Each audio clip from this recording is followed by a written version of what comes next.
What do you know about whiskey, and in particular, Irish whiskey? The Irish haven't always been lucky when it comes to whiskey history. Ireland was really the first country to develop whiskey in the 6th century, but it was the Scottish who really ran with it and kind of built it up into the industry that it became. There's some back and forth between Ireland and Scotland, sometimes them pretending to be one another, depending on what was selling at the time. In 1922, a great thing happened in Ireland is they got their independence from the United Kingdom. But the first thing the United Kingdom did was stop buying Irish whiskey and then just continue to buy Scottish whiskey, which really hurt the Irish industry because they were their biggest customer for their product. At the same time, Prohibition was starting in the United States. So very shortly after they became independent, they had to shutter all of their distilleries save for one. Fortunately, the town of Kilbeggan has tremendous pride for their whiskey, and even though they had to shutter the distillery in 1957, the town continued to pay the taxes for the license to distill.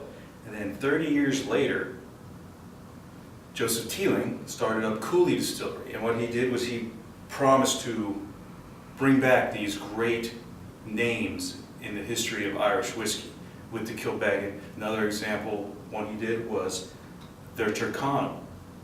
The Tyrconnell was a racehorse that had won a race at 101 odds, and a distiller by the name of Watt. To commemorate this great victory that he had, he did a limited edition whiskey at his distillery that he called the Tyrconnell, and people loved it.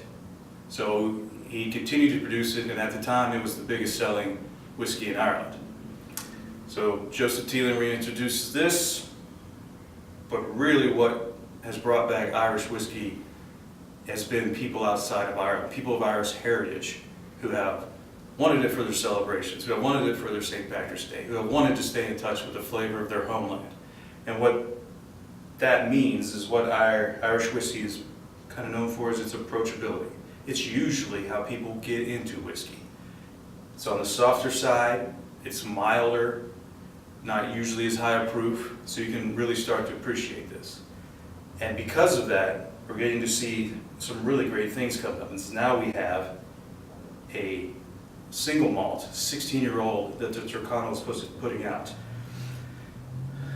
Ireland had to get creative as well with other things with their whiskey making. Is England, back in before their independence, used to tax the Irish on the amount of malted barley they had. So in order to get around that, they started developing using a combination of malted barley and unmalted barley, which that is carried on down through Irish whiskey today, and that adds to the distinctive flavor that you'll find in the Tyrconnell 16-year-old. Very approachable, soft, sweet, has a nice honey buzz to it. We're offering it for $20.